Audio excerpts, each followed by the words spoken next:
Tema renungan firman Tuhan untuk renungan hari ini adalah mengenal sifat ketuhanan Yesus lebih dari segalanya. Ayat Alkitab yang kita baca sesuai bacaan Sabda Bina Umat GPIB hari ini adalah dari Yohanes 5 ayat 9 sampai ayat 11 yang berbunyi sebagai berikut.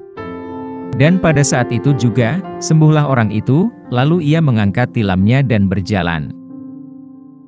Tetapi hari itu hari Sabat. Karena itu orang-orang Yahudi berkata kepada orang yang baru sembuh itu, "Hari ini hari Sabat dan tidak boleh engkau memikul tilammu."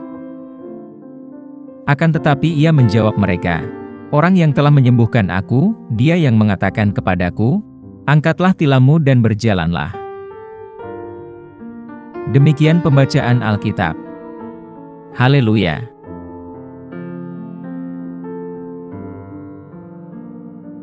Apa isi firman Tuhan ini dan tentang apa? Yohanes 5 ayat 9 sampai ayat 11 adalah bagian dalam Alkitab yang menceritakan penyembuhan seorang pria yang telah cacat selama 38 tahun.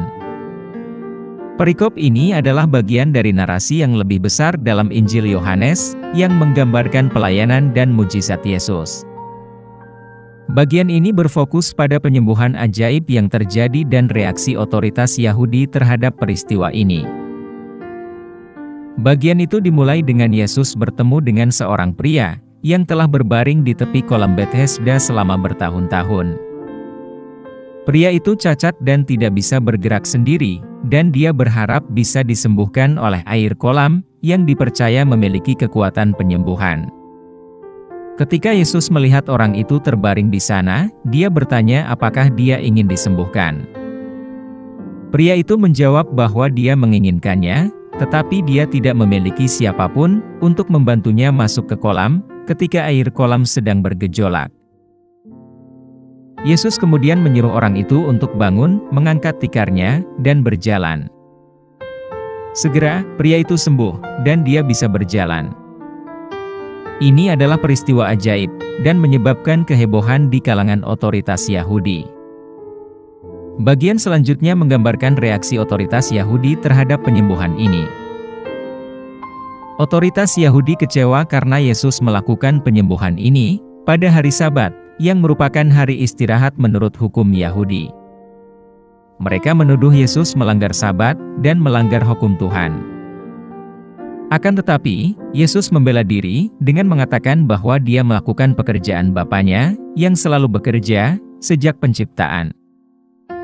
Yesus pada dasarnya mengatakan bahwa dia sedang melakukan pekerjaan Allah Bapa dan bahwa ini lebih penting daripada mengikuti aturan hari Sabat. Bagian ini juga mengungkapkan keterbatasan iman dari orang yang telah disembuhkan oleh Yesus.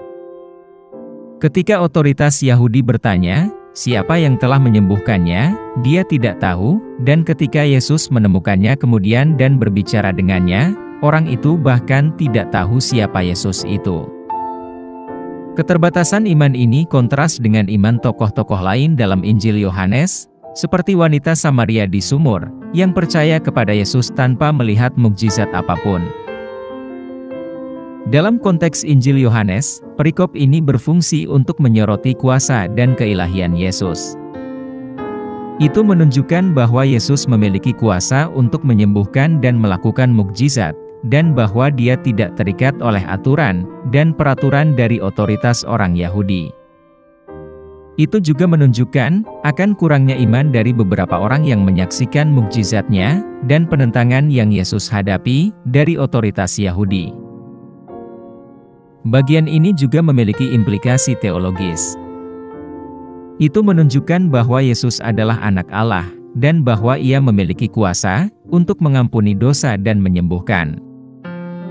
Itu juga menyoroti pentingnya iman kepada Yesus dan ajarannya, seperti yang ditunjukkan oleh perbedaan antara orang yang disembuhkan dan tokoh-tokoh lain dalam Injil Yohanes. Dari perspektif sejarah, perikop ini memberikan wawasan tentang kepercayaan dan praktek orang Yahudi pada zaman Yesus. Ini menunjukkan pentingnya hari Sabat dan aturan ketat yang mengelilinginya, serta peran otoritas Yahudi dalam menegakkan aturan ini. Singkatnya, Yohanes 5, ayat 9 sampai ayat 11, adalah bagian yang menceritakan penyembuhan seorang pria cacat oleh Yesus, dan reaksi otoritas Yahudi terhadap peristiwa ini. Itu menyoroti kekuatan dan keilahian Yesus, pentingnya iman dalam ajarannya, dan tentangan yang dia hadapi dari otoritas Yahudi. Ini juga memiliki implikasi teologis dan historis, yang memberikan wawasan tentang kepercayaan dan praktek orang-orang Yahudi, pada masa Yesus hadir sebagai manusia di muka bumi ini.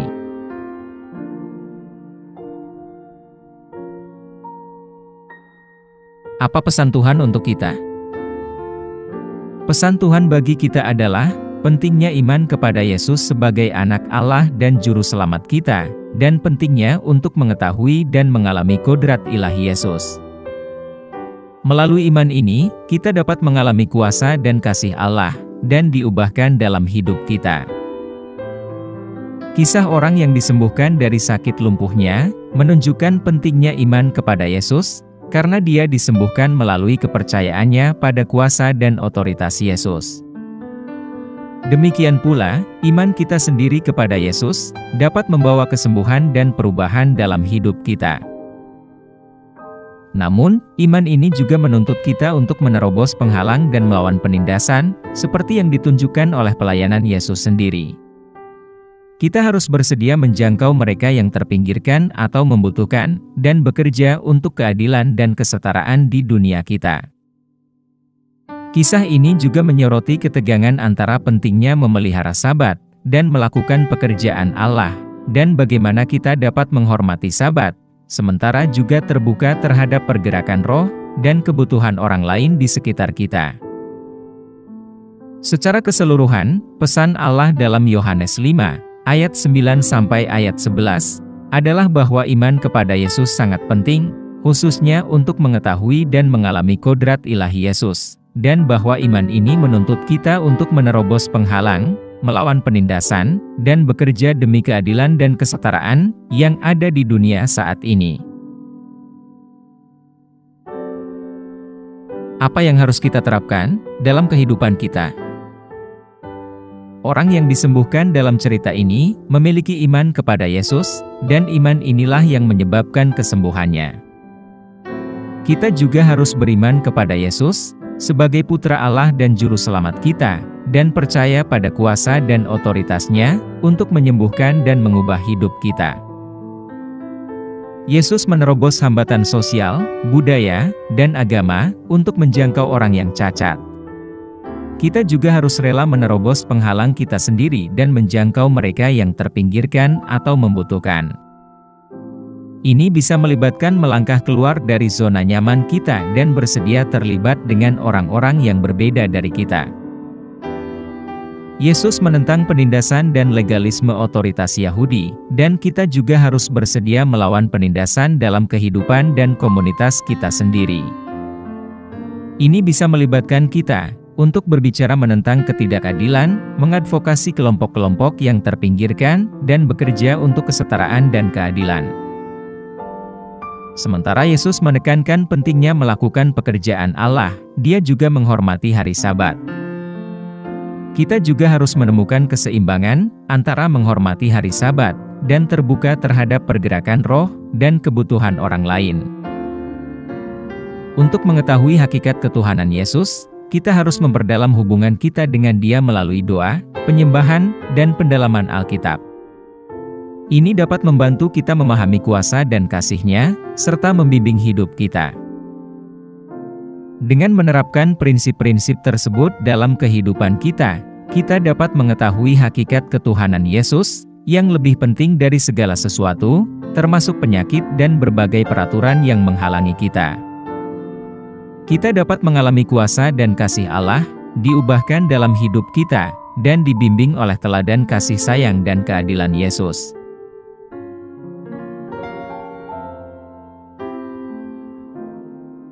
Doa hari ini. Tuhan Yesus, kami datang ke hadapan-Mu dengan hati yang penuh rasa syukur atas pemberian Tuhan dalam hidup kami. Kami berterima kasih, karena Tuhan telah mengungkapkan keilahian Tuhan kepada kami, dan menunjukkan kepada kami bahwa melalui Engkau, kami dapat terbebas dari segala jenis keterikatan. Kami berterima kasih atas cinta dan belas kasih Tuhan, dan atas cara Tuhan mengubah hidup kami. Kami memohon bimbingan dan kekuatan Tuhan yang berkelanjutan, saat kami berusaha memperdalam hubungan kami dengan Tuhan, dan mengikuti jejak Tuhan. Bantu kami untuk menerobos penghalang, melawan penindasan, dan bekerja untuk keadilan dan kesetaraan di dunia saat ini. Semoga hidup kami menjadi cerminan kasih dan terang Tuhan di dunia ini. Kami pohonkan doa ini dalam nama Yesus Kristus, Tuhan dan Juru Selamat kami. Amin. Kiranya Tuhan menguatkan kita, dan kasih karunia Tuhan Yesus menyertai kita.